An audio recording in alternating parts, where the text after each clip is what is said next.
Alors, bonsoir les amis. C'est votre soeur, votre amie Myriam Chouchouna Kibil ou MCK dans l'heure de vérité. L'heure de vérité ce soir, je ne serai pas toute seule comme je disais tantôt. Veuillez vraiment m'excuser pour les désagréments. Hein, tout à l'heure, tout à l'heure, je n'ai pas pu rajouter, voilà. Tout à l'heure, je n'ai pas pu rajouter notre invité, mais donc on va la voir tantôt parce qu'elle a hein, sur l'ordinateur, donc c'est pas pratique, c'est pas faisable même d'ailleurs, et c'est plus pratique avec le téléphone quand on est connecté sur téléphone ou tout, donc vous savez. Donc voilà, maintenant je suis en direct et j'espère pouvoir avoir notre invité et nous allons commencer notre direct. Donc, sinon, je la ferai toute seule et to bengaye na nini. To bengaye kaka na audio, to yoki kaka son. L'essentiel pour la bis objectif est ça, makambo a oloba. Donc bonsoir les amis. C'est pour la RDC, on est là pour le Congo. Donc, Tozolo Bakamamba Congo, il y a toujours des choses à parler quand il s'agit de ce pays. Donc, voilà. Et donc, j'attends à ce qu'il se connecte. À se connecter pour la cotisaille. À se connecter. Pardon, donc j'attends que tu te connectes. Sinon, na kwa kozwa invité surprise on a kana kité pour nazo mona batebele baza wana pour na okota. Donc mandeko nabi ce soir to lobaka Congo tozolo ba makamde ezo kende élection position ya ba résistant combattant, la personne qui va parler, elle va pas forcément parler au nom de tout le monde parce qu'il y a toujours des divergences. Hein, il y a toujours des divergences. Certains vont dire oui, d'autres vont dire non. Donc, au moins position parce que Aza aussi président, il y a une association, un mouvement citoyen, un mouvement, un groupe de pression en Akatia Diaspora. Donc, il y a CCDP, donc il s'agit bien de Odombo, comme je disais tout à l'heure. Donc voilà. Nazo Zela, on a invité ceux qui papa donc à se connecter déjà. Nazo Zela parce que on va commencer, sinon ça va faire trop.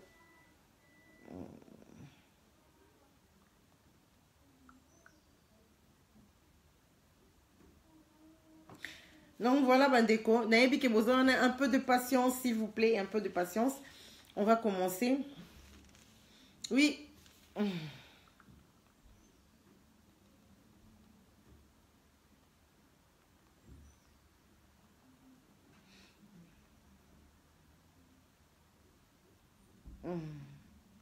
Pardon, Mandeko Limbisa. Donc voilà, j'espère que vous comprendre direct donc il faut atalangai en direct pour que nous ayons la possibilité à peut-être que y a comprendre. Donc il va falloir qu'il me regarde en direct là et que na parce que ce qui benga na messenger et aussi mbaté. Donc voilà, c'est ce que je suis en train d'expliquer à notre invité de ce soir. Sinon je ferai les directs toute seule. Boebi Maramba Congo. Et s'il a raté Maramba Congo, ils aura toujours Yaroloba Ebele et vos questions, vos avis. Et moi je dis ici, non, Yambabatunion sont toutes tendances confondues. Hein. Quand je dis toutes tendances confondues, dans la ta majorité. Pour ma majorité, je ne vois pas pourquoi non Yambaba on peut pas y Samsoni. Là. Donc ça sera beaucoup plus ceux qui font, enfin ceux qui sont dans la résistance, des combattants, des activistes des droits de l'homme, et puis des opposants, qu'on croit à eux ou pas. Il y aura aussi certains qui se disent candidats aux élections présidentielles. Ils seront reçus ici baloba baza face à peuple baza face na ngai te baza beaucoup plus face na bino pour vous poser ma question pour boloba pour toyeba et loroni bon bazo kanisa est-ce que bazo ko espérer que na ba élection et ko simba ou pas. Donc voilà, c'est ce qu'on attendait. Papa Odon, c'est ce qu'il fallait. Okota nde a ota la besoin à partir à portable na yo ota la poto côté ça mais la moni toujours problème les autres continuer. Donc et ça la moi pas si. Bonsoir Papa Odon. Oui, bonsoir. Bonsoir. C'est vrai que tozi moi tant to mandé ko bundana toujours to luka okoti ça yo. Comme je disais à bande qu'on a biso nyoso bazolanda biso. Là, c'est l'heure de vérité. Donc, Tozolo, la vérité, Tozolo, Makamba Congo, il n'y a pas de sentiments. Soy ba o bazan attend, il y a polémique. Oza baza ko s'ennuyer, aux yeux Congo les Bible tangi parce que là nous voulons parler sérieusement, nous voulons parler du Congo. Donc ça a un visage à ne plus présenter, boyebié, bisone soto yebi pour o ba lo ba ke ba yebité, bazota la bazo ba mina na Facebook. Donc c'est Odombo qui est un résistant qui est le président aussi de la CCDP. CCDP est un mouvement de pression à Paris, ils ont représenté un peu partout. Bazan au Canada, bazan na Chili, bazan un peu partout en fait. Bazan ça pression dans la diaspora, on a oublié ce système. Donc ce soir, les autres aussi, Papa Odona biso pour Tolobela non Makamba Congo, et s'il a raté Makambo Eza et Belé à Rolobela. Donc, Papa Odon, na lingina bandana, nous tout le monde qui est au moins absent, absence dans Facebook pendant 2 mois.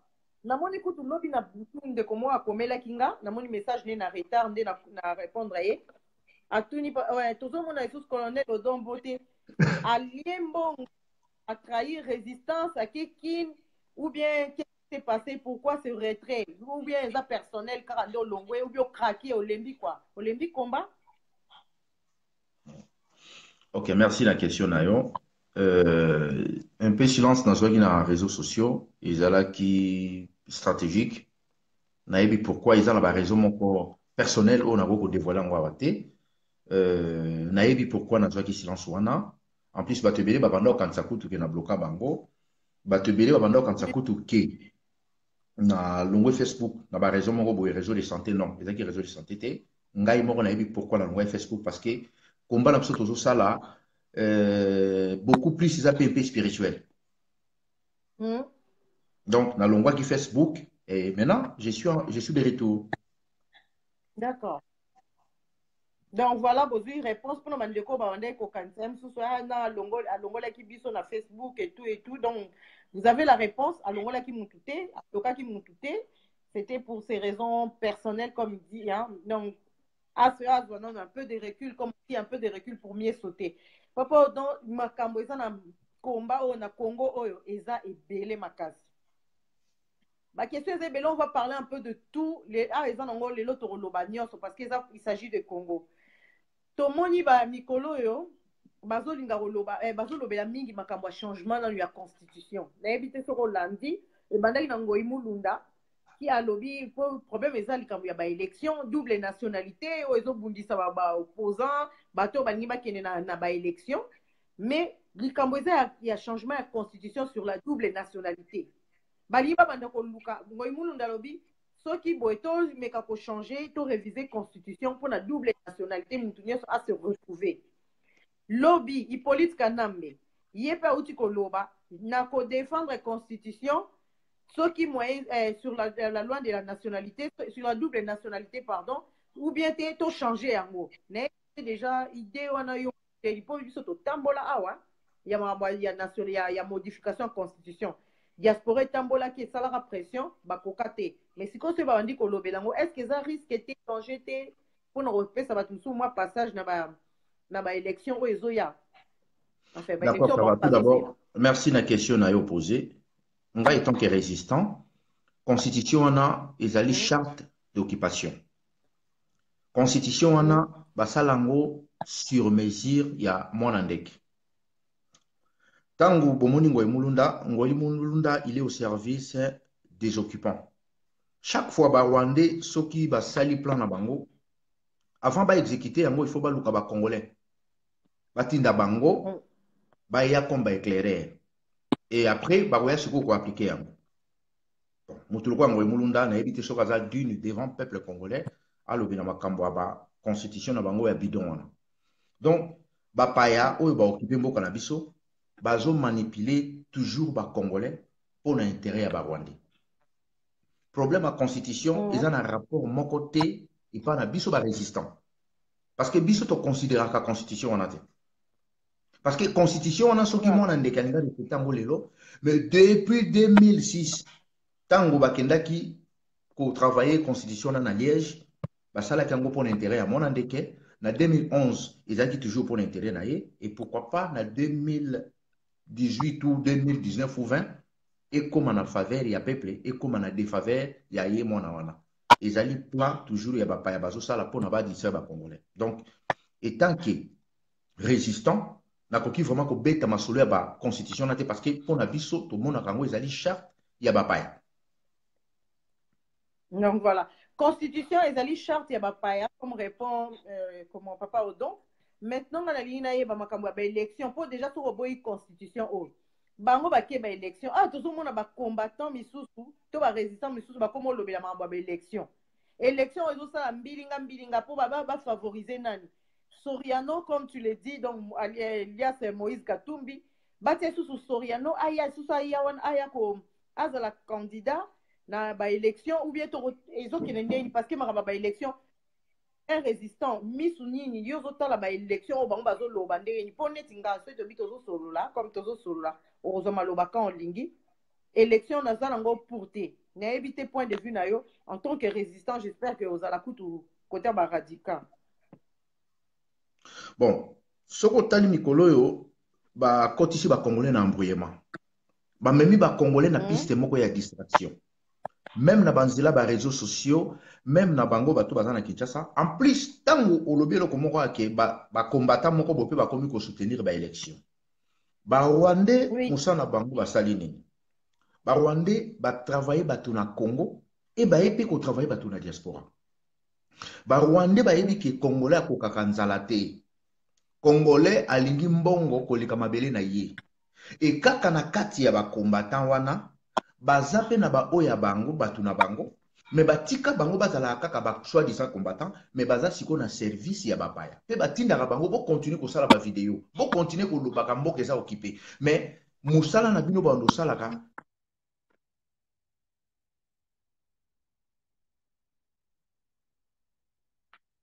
allo na moni chaque fois ozolandanga oui nazoyoka. Chaque fois ba Rwandais baza na besoin ya kosala quelque chose il faut pas anticiper donc likambo ya ba élection bomeka ki ba élection na 2006 bolobi ke non to meka peut-être na voir ba élection to ko réussir bokei na 2006 résultat biso nyonso to yebi yango bo essayer encore na 2011 résultat biso nyonso to yebi yango siko na 2018 ba congolais so ba ko beta masolo ba élection cela veut dire bato bazo beta masolo ba élection c'est que baza ba homme animal.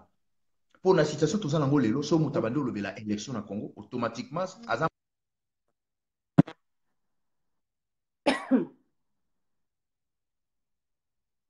allo na somo na papa do ezokata na éviter so zo appel ou quoi. Oui, na mo mo ezokata son hein côté na yo. Donc na lobi boye élection ce qui vrai congolais de souche azo beta masolo ba élection ou aza agent ba service ba rwandais ou deuxième aza mutanzala kokaranzala te et troisième eza ba combattant par hasard bato bakota ki lit ba éviter pourquoi to yena kati ya bitumba oyo tango ba se retrouver coincé baza na choix te ba komi ko soutenir n'importe qui ba komi ko sala o nyonso bango ba lingi pour ba satisfaire mabumu na bango.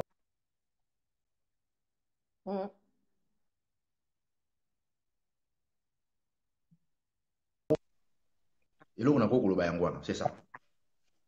Donc voilà. Donc, aux contre bah, élection, on est d'accord sur ce point en tant que résistant.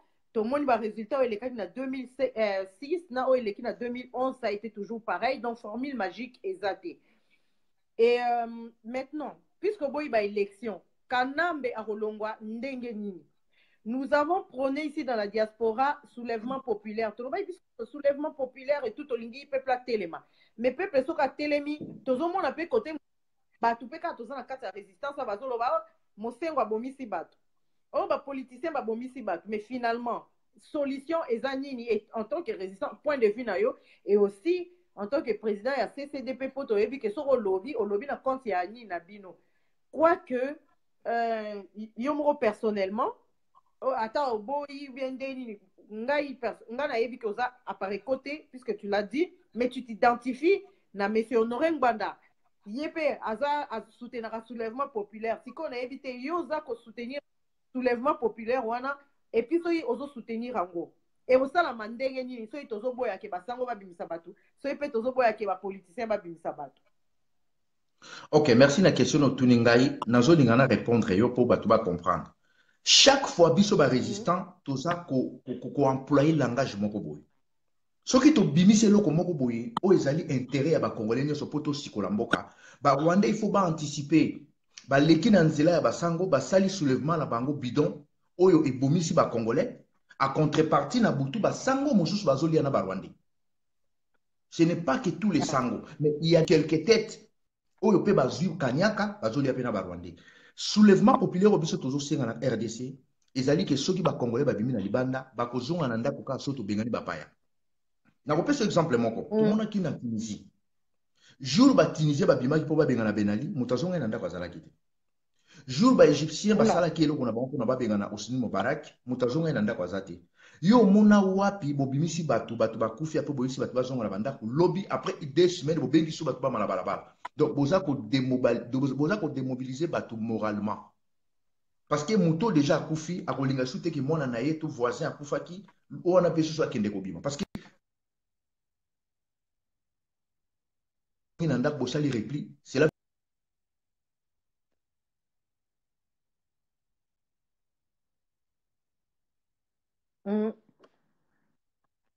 encore bagent ba service secret na terrain pour bazwa ba information à population. Donc vous avez déjà déstabilisé parce que mon soulèvement populaire et loko oyo il faut bateau ba yebi makambango ba yeba de toko ko sala basala mona lo yengete initiative basango ke tokuta na ba église catholique départ bandawana ezalaki bien mais ezalite ke tobima poto zonga ezaliki ke tobimi totikali na balabala ti mokolo bato ba okende sima mutu na mutazongi na ndako na. C'est ça.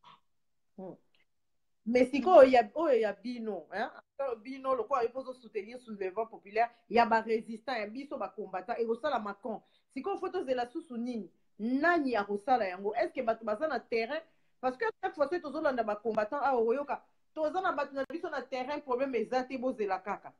Soulèvement populaire batu ngo peuple nini obiso to kobimisa batika libanda batika libanda. Ozo mona teka moko basango babimisa ina ba politicien babimisa ki na éviter. Bien biso toza na date na biso mo tozozela maomba to ba échouer ale biso skoto eto koti o izo ba question loba maka o izo ba question zo uta pa MCKK te ezo ba question to tangaka na ba débat po to mona abino ba débat po non to koti na ba débat chaud tozo lobya no makambo izo no na c'est bon to matamwa mki na kopesa kwa exemple moko muke chaque fois si il y a un problème ton mouvement moko bo sala na Congo pourquoi ba katela ka diaspora internet pourquoi ba coupa ka réseau que diaspora na bato baza na Congo baza iso na contact te. Cela veut dire ba Rwandais ba yebi force au bino boza na diaspora parce que so ba yeba ki force la diaspora te benga basala ngote.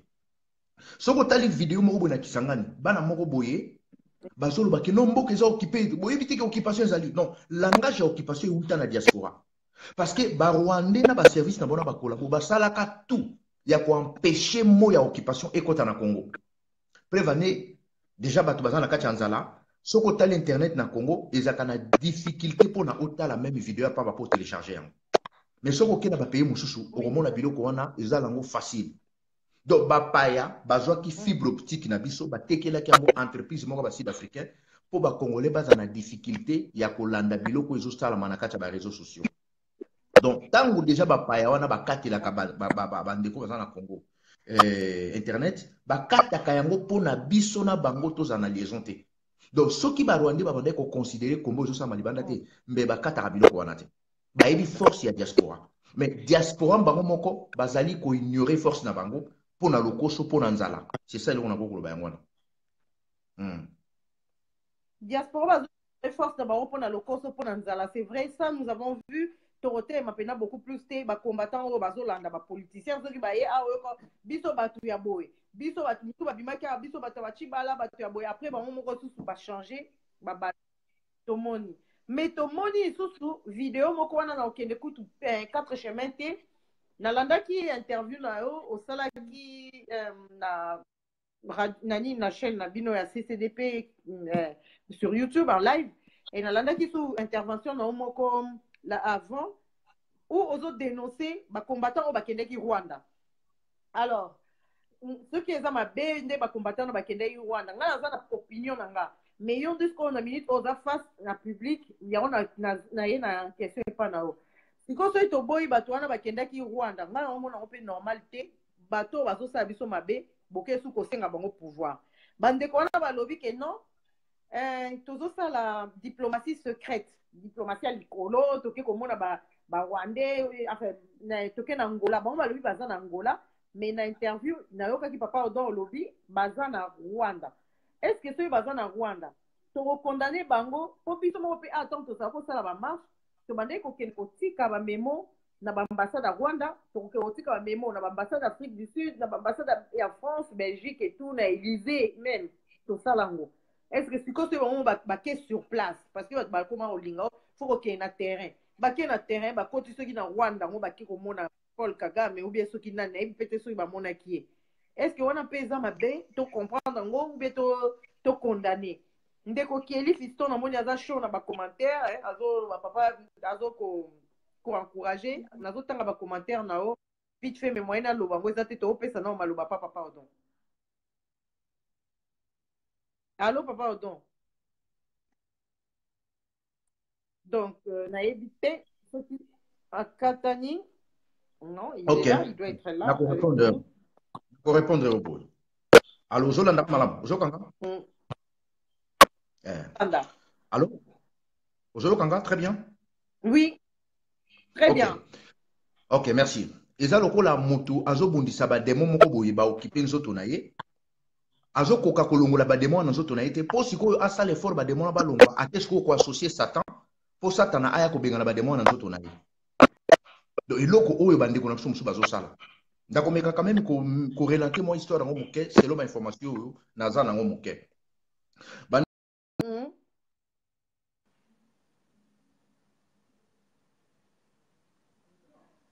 Donc namoni papa Odon akatani nazozongisa ye po makambo oyo il faut tolobela ngo.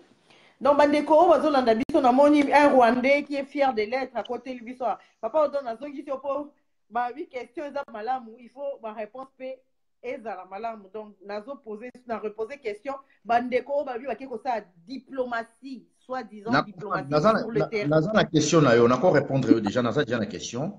Ndenge kana pesi exemple ke ozobundisa demo mona kati ya nzoto na yo tellement demo ngo ozokoka ete oke siko ko luka Satana po Satan aya ko supplier demo wana bima na nzoto na yo c'est impossible wana siko na kena na ndenge makambo nzambe bandeko wana basala mouvement na bango moko boye prenez-vous en charge. Ce sont des tisekedistes tant basala keloko na bango bazwaki contact na ambassade ya Rwanda ya Angleterre bazalaki na bandeko mo bazaka na Belgique Damien Twambi, je pense que vous voyez bien. Hier, Moutazali, coordinateur, il y a un mouvement là-bas, on a bâti séquediste. Puis, directement, va contacter James Kabari. Quand on va contacter James Kabari, premier entretien, va kender l'ambassade à Rwanda, à Londres, va kender même nande qu'on a vu sur Mukendi, Oyakufa, que son homme repose en paix. Va kender na Mukendi, premier contact, ou va kender premier entretien l'ambassade à Rwanda, Mukendi pas à la. Et comme deuxième tour, il y a rendez-vous na bango, Mokende a désisté, a boy kokende, ba misusu ba continuer processus wana.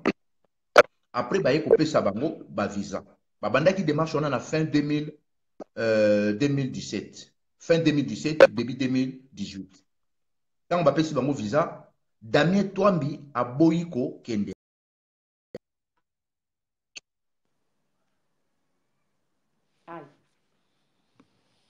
Bon. Namoni akatani susu.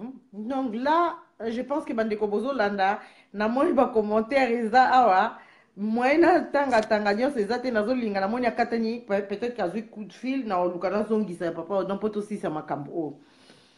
C'est vrai, comme j'expliquais tout à l'heure, Francis Mondombo qui est là, qui est en train de me suivre, combien de fois tu as été déposé des mémos dans les ambassades, dans les institutions de ces grands pays, même combien de fois vous avez été déposé des mémos dans genre, mémo l'ambassade de France, na Élysée et tout, etc. Maintenant, pourquoi est-ce que bandeko wala balobi soit disant ba qui ko ça diplomatie na terrain, hein? Question on a non poser papa Odon parce que yende mtuto yambi lelo, hein, yem taza nini lelo tozo solana ye lelo, mais ekoko zala na bisonye so ba congolais parce que nous sommes toujours en train de critiquer bazolo bakaka ote bino bolinga ko critiquer bino bo proposer